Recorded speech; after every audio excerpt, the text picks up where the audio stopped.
I never thought betrayal could look so elegant.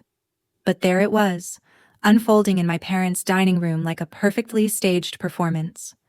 The mahogany china cabinet glowed in the evening light, crystal glasses glimmered, and beside it stood my sister Sienna. Her posture flawless, her gestures rehearsed. She wasn't speaking to me or to our parents, not really. She was performing to an invisible audience, her hands sweeping gracefully as if commanding a crowd of hundreds. And before my brilliant sister shares her economic insights, she projected, her voice warm, melodic. Let me warm up the crowd with a few words about our family's charitable history. Mother, seated regally at the head of the table, nodded approvingly. Perfect tone, darling. Confident but not stiff, just the right balance. I froze in the doorway, clutching my leather portfolio.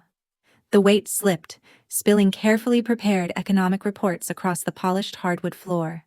Papers fanned like fallen leaves, their fluttering sound lost under the echo of my sister's performance. Neither of them noticed. For a moment, it was as though I were 12 again, standing at a piano during the Christmas recital, fingers trembling over the keys, only to have my mother announce, "Sienna will join with her violin. They always perform better together." I had practiced that piece alone for weeks, but in an instant my moment was absorbed, diluted, swallowed. Sienna finally turned, feigning surprise. Her expression softened into something worse than smugness. Pity. "Oh, Lila, don't look so shocked. You know you'll freeze without help." Mother's smile faltered when she saw me, but she recovered swiftly, wearing the kind of expression she often used at charity events. Bright, polished, practiced. "Lila, you're early," she said, as though I were intruding on someone else's celebration. I bent to gather my scattered notes, my heart hammering in my chest. "This is my invitation," I said, my voice steadier than I expected. "The organizers asked for me, alone." Mother exchanged a glance with Sienna and rose, smoothing her silk blouse as though preparing for a guest. "Don't be selfish, dear. It's only a short introduction. Sienna can help warm up the crowd." Sienna reached for a wine glass, twirling its stem between manicured fingers. "You do get nervous, Lila. Remember that economics conference last year? You practically whispered your findings." I stood to my full height, clutching my portfolio to my chest like a shield. "I've been working with a speaking coach. I don't need help." The front door opened with a rush of cool air. Father strode in, briefcase in one hand, bottle of champagne in the other. "Sorry I'm late, traffic was brutal. So, are we ready to celebrate our keynote speaker?" His eyes flicked from Sienna to me, then to Mother. "We were just discussing format," Mother said smoothly. "Sienna has offered to introduce Lila at the gala." "Excellent idea." Father set down the champagne and moved toward the bar cart. "Takes the pressure off you, Lila. It's just a short introduction. Family teamwork." Family teamwork. Always their favorite phrase. It never meant balance, it meant compromise, and compromise always meant me yielding ground. I looked at them, 3 figures grouped neatly on one side of the room, a tableau of agreement and unity. And me, standing alone on the other. The intruder in my own story. Something hot stirred beneath the familiar knot of disappointment. Anger, sharp and clear. I squared my shoulders. "No introductions. This is my presentation. Mine alone." The air shifted. An invisible curtain torn. Mother's smile stiffened. Father's brows lifted in mild surprise, and Sienna's lips pressed together in a tight, unreadable line. It wasn't the usual script, and for once, I didn't care. As I gathered the last of my scattered pages, my eyes fell on a leather-bound binder lying half-hidden on the sideboard. Its embossed cover read, "Navarro Family Foundation, Talking Points." I picked it up casually, flipping it open. The phrasing stopped me cold. Sentences lifted almost word for word from my unpublished draft on sustainable funding models. My own research, dressed in the family's name. I closed the binder slowly, forcing my face into neutrality. If they had already begun weaving my work into the Navarro family legacy, then this battle wasn't just about an introduction, it was about ownership, and I wasn't about to let them erase me. The binder's words clung to me long after I left my parents' house that night. Even as I set my portfolio on my kitchen table, I could still hear Sienna's voice rehearsing. Mother's tone of quiet authority, father's casual endorsement. Teamwork. Family. As if those words excused theft. Sleep refused me. At midnight, I opened my laptop, scrolling through weeks of correspondence with the International Relief Consortium, the organization hosting the gala. Every email I had exchanged with Mara Ellison, the program director, was there. Except now I noticed something else. Threaded among them were replies, not from me, but from Sienna. While my sister Lila is certainly qualified to discuss economic theory, one message read, she can sometimes struggle with public speaking. I'd be happy to step in if she falters. Beneath, 2 approving replies, Celeste Navarro and Richard Navarro. My stomach turned cold. I dug deeper. There were earlier ones too. To the Economic Policy Institute, to my university's Alumni Association, to smaller conferences where I'd been invited to present. Each time, Sienna had slid into the conversation with the same positioning, that I had the brains, but she was the Polish. Always signed, happy to support my brilliant sister. Always with my parents nodding consent. I gripped the desk so tightly my knuckles whitened. This wasn't a misunderstanding. It wasn't overprotectiveness. It was systematic sabotage. The next morning at work, whispers seemed to follow me down the corridor. Colleagues glanced at their phones, at me, then back at their screens. By the break room, I discovered why. On Instagram, Sienna had posted a photo of herself beaming in a boutique, captioned, "Shopping for the perfect gown to help my brilliant but shy sister at her big charity event. Do our family support. Do our sister goals." Over 50 likes already, half from colleagues. Dr. Navarro, Karen from accounting smiled as I poured my coffee. Your sister seems excited to introduce you at the gala. Public speaking not your thing? I forced a smile that felt like glass cutting my cheeks. Actually, I'm the keynote, alone. Sienna isn't on the program. Karen's eyebrows lifted. Oh. I just assumed. She trailed off, awkward, but the damage was done. The narrative had already slipped from my hands. By afternoon, the whispers were no longer whispers. I passed a conference room and caught fragments. Family connections, probably. Sister knows everyone in donor circles. At 3 o'clock, my office phone rang. Director Patel. Formal, clipped. Lila, could you stop by? He gestured for me to sit across his desk. His tone was neutral, but I caught the tightness around his mouth. Your mother called me this morning. Ice water. She what? She mentioned your sister might be available to represent the family at future events. I want to clarify, is this a family affair, or are you being invited for your research? I leaned forward, heat burning my face. Director Patel, this is not a family event. My research on sustainable development is the reason they asked me. Any suggestion otherwise? My voice shook, but not with nerves. With fury. Is untrue. He studied me. Then nodded slowly. Good. Then protect your work. Document everything. Don't let anyone, family or otherwise, rewrite your role. I left his office trembling. When I got home that evening, the lock clicked too easily. My door was already ajar. Inside, the faint scent of Sienna's expensive perfume hung in the air. Just dropping off some outfit options, she called from my bedroom. My stomach knotted. I stepped in to find my carefully stacked slides spread across my bed. My graphs marked up with looping handwriting. I looked through your presentation, Sienna said lightly, holding up one page. I highlighted parts you should emphasize, and I added some transitions to make it more audience-friendly. My throat tightened.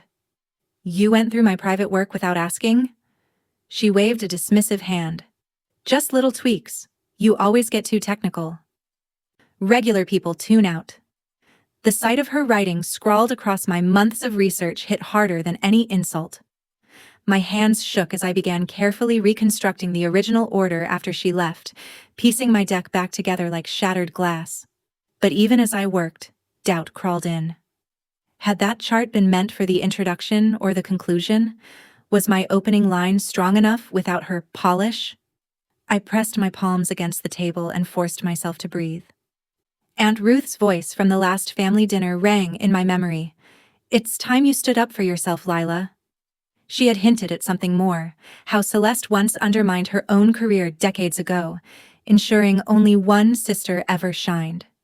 History was repeating, unless I broke it. By Thursday morning, I was done feeling powerless. I dialed Mara Ellison at the International Relief Consortium, my voice tight but steady. "I need to confirm something. The keynote is mine alone, correct?" Mara's voice was crisp, reassuring. "Absolutely. Your research is why we invited you, Dr. Navarro. Is there a concern?" I hesitated, then decided honesty was safer than silence. "My sister has contacted you before, without my consent." A pause, then, "Yes, we've received emails, but we follow the official invitation. Still, thank you for letting me know. I'll reinforce our protocol." When I hung up, my phone chimed almost instantly. A new email from Mara. "Only credentialed speakers will receive stage access." Attached was a draft of the run-of-show document with my name printed alone under keynote speaker. Relief washed through me. But it wasn't enough. They had already meddled at my job, in my inbox, even inside my apartment. If I didn't build walls, they'd keep breaching them. That evening, I called my colleague, Dr. Jonas Park. Calm, analytical, trustworthy.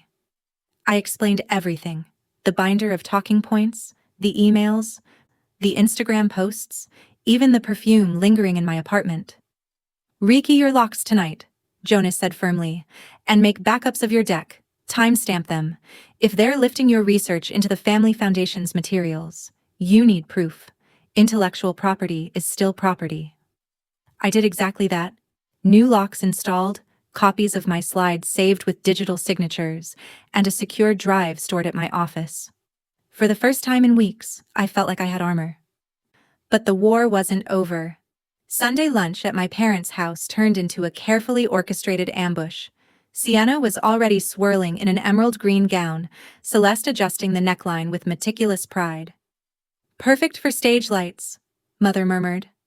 "You'll arrive together," she announced as though it were decided. "Sienna will handle the red carpet photos. It's better for the family brand." My appetite curdled. No, this isn't a family talent show.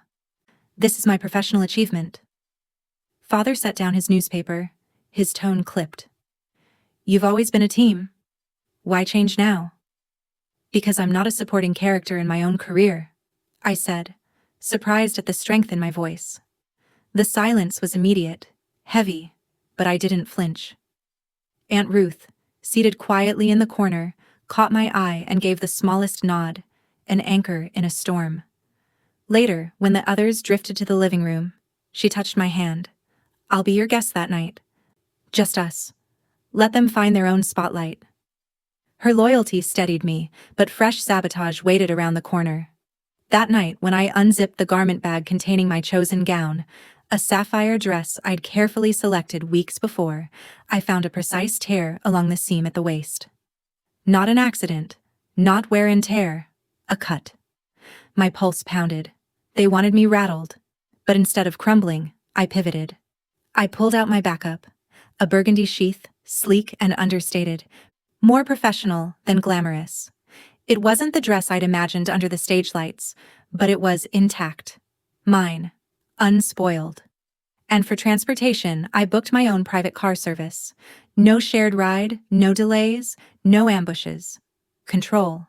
Down to the minute. 2 days later, Jonas forwarded me another discovery. "Thought you should see this." Attached was a PDF from the Navarro Family Foundation, circulated among donors. Its title? Philanthropic Investment Pathways. Half the paragraphs were lifted verbatim from my unpublished memo, my research, my work, now repackaged with the family's crest at the top. A line had been crossed. This wasn't just favoritism or meddling, it was theft. I stared at the screen until my reflection blurred in the glass, then I saved the file into my growing evidence folder. If they wanted a fight, they were about to get one. The International Relief Consortium's Gala glowed like a jeweled lantern against the winter evening. Glass panels of the convention hall reflected city lights, and a crimson carpet funneled guests inside. My car pulled up quietly to the private entrance, not the family's chauffeured route. I stepped out, burgundy dress flowing, portfolio tucked against my ribs like armor. Inside, Mara Ellison met me with a brisk smile. "Dr. Navarro, you're early. Good. Let's run through stage logistics." She clipped a green wristband around my wrist. "Only these grant access to prep areas and the podium. No exceptions." Relief and gratitude nearly buckled my knees. "Thank you," I murmured. She walked me through microphone checks, spotlight cues, and timing. Standing at the podium during rehearsal, I gripped its edges, steadying myself. For once, I wasn't imagining Sienna beside me. This was mine. Later, in the reception hall, dignitaries mingled. Ambassador Rakesh Mehta shook my hand firmly. "Your model for sustainable funding. Transformative." Professor Elise Dufour added, "We've been eager to hear it applied beyond theory." Their interest was oxygen. My confidence grew, but the calm shattered with raised voices near the prep entrance. "This must be a mistake. I'm part of the presentation," Sienna insisted, emerald gown shimmering beneath the chandeliers. She thrust her bare wrist forward. "They forgot my wristband." The security guard, silver hair tied back, clipboard in hand, didn't flinch. "Green wristbands only beyond this point, ma'am." "I'm the speaker's sister." Sienna's voice carried, drawing glances from donors. "I'm introducing her." "That's not on our program?" the guard replied evenly. Nearby, my parents hovered like actors who'd missed their cue. Father gestured with urgent hands, trying to wave someone over. Mother whispered to the Hendersons, "Both daughters are speaking. Family tradition, you know." Their smiles faltered under the weight of her insistence. I caught sight of my boss, Director Patel, across the room. He raised an eyebrow, silently asking if this circus was sanctioned. I gave the smallest shake of my head. His jaw tightened, but he said nothing. Moments later, another attempt surfaced. The AV technician confided as I checked my slides. "Someone claiming to be with your family tried to load a different introduction deck." I refused. "Only files signed by you are in the system." He tapped the checksum watermark Jonas had insisted I embed. "This matches." I breathed in, steady. "Thank you for guarding it." The house lights dimmed. The MC strode to the podium, tapping the microphone. "Good evening, distinguished guests. Tonight we gather in support of international relief efforts. And now it is my great honor to introduce our keynote speaker, the renowned economist, Dr. Leila Navarro." Applause swelled as Mara touched my elbow, guiding me toward the steps. Eleanor's earlier words rang in my head. "Boundaries hold if you enforce them." From the family's table, Father rose halfway, waving a program like a baton. "Both daughters," he began, voice desperate, but the security guard stepped smoothly into Sienna's path as she tried to rise. "Ma'am, sit down." Her firm tone brooked no argument. Donors shifted uncomfortably, their eyes narrowing at the spectacle. I climbed the steps alone, my heels striking the polished stage floor. My heart pounded, but my steps didn't falter. For the first time, no one waited to share my spotlight. I adjusted the microphone, my voice carrying clear. "Good evening, I'm Dr. Leila Navarro, and tonight I'll be sharing research on sustainable economic development in underserved regions." Slides illuminated behind me, crisp, authentic. Months of work finally unfiltered by anyone else's hand. And as I scanned the room, diplomats leaning forward, pens scratching, donors nodding, I saw it. My family, for once, not center stage, just background figures in my story. When I glanced at Aunt Ruth near the front, she sat tall, eyes bright with pride. She didn't need to speak. The message was clear. You did this. Alone. The applause was like thunder rolling through the grand hall, echoing against chandeliers and marble. For a moment, I couldn't breathe. Not from nerves, but from the weight of what it meant. They were clapping for me, not for the Navarro family brand, not for Sienna's polish, for my work. The MC shook my hand firmly, his voice booming. Ladies and gentlemen, tonight's pledges have already broken records. Clearly, Dr. Navarro's research struck the heart of this mission. I stepped off the stage into a flood of faces, representatives from the World Bank, the UN Development Program, and several private foundations pressed business cards into my hand. We need your framework in Southeast Asia. Your microfinance analysis could transform our Africa portfolio. Dr. Navarro, let's schedule a summit call next week. It was dizzying, exhilarating, and real. Across the room, my family sat in silence, like actors stranded after the curtain has dropped. Mother leaned toward Sienna, her grip tight on my sister's wrist, whispering furiously. Father's jaw worked as he scanned the room, eyes sharp with something between disbelief and embarrassment. Sienna's expression, usually so effortless, cracked. Shock, even fear. As if she were watching a story she thought she owned spin out of her hands. For the first time in my life, I felt no urge to shrink, no instinct to seek their approval. Their reactions were irrelevant. 6 months later, I stood at another podium, this time at the International Economic Summit in Geneva. The plaque in front of me read, Chair, Dr. Lila Navarro, Sustainable Development Frameworks. No qualifiers, no apologies. When a delegate challenged my dataset mid-session, I didn't falter. I stepped out from behind the lectern, engaging directly. That discrepancy highlights methodology gaps, Ambassador, and here's why it matters. The room leaned in, pens ready. Not a single person asked about Sienna. Later, at dinner back home, I sat again at my parents' dining table, the scene of so many diminutions. Crystal glasses, polished silver, the same curated perfection. Only this time, the silence tasted different. So, Father said carefully, slicing into his steak. This conference in Stockholm, will you be presenting solo or on a panel? Solo keynote, I answered calmly, sipping my water. My appetite remained steady. Sienna paused, fork hovering midair. I've been reading about presentation techniques. I could help you prepare some audience engagement strategies. Her tone was softer than before, uncertain. I set my glass down. Thank you, but I've got this covered. The words hung in the air. For once, no rebuttal came. Mother exchanged a glance with Father but said nothing. Respect? Reluctant maybe. But there. That weekend, Aunt Ruth hosted a small gathering in her garden apartment.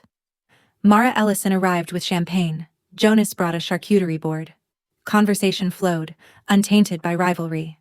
To finding your voice, Ruth toasted as sunset painted the walls gold, and to those who actually listen. She handed me a small package. Inside, a framed photograph of me at the Gala podium, caught mid-gesture as the audience leaned forward, rapt. A silver plate at the base read, Your Spotlight. Weeks later, a new envelope arrived, an invitation to deliver the keynote at the World Economic Forum. I set it on my desk, surrounded now by framed awards, published articles, and invitations pinned like trophies. My calendar was a tapestry of color, speaking tours, consultations, panels. No longer blank spaces reserved for family demands.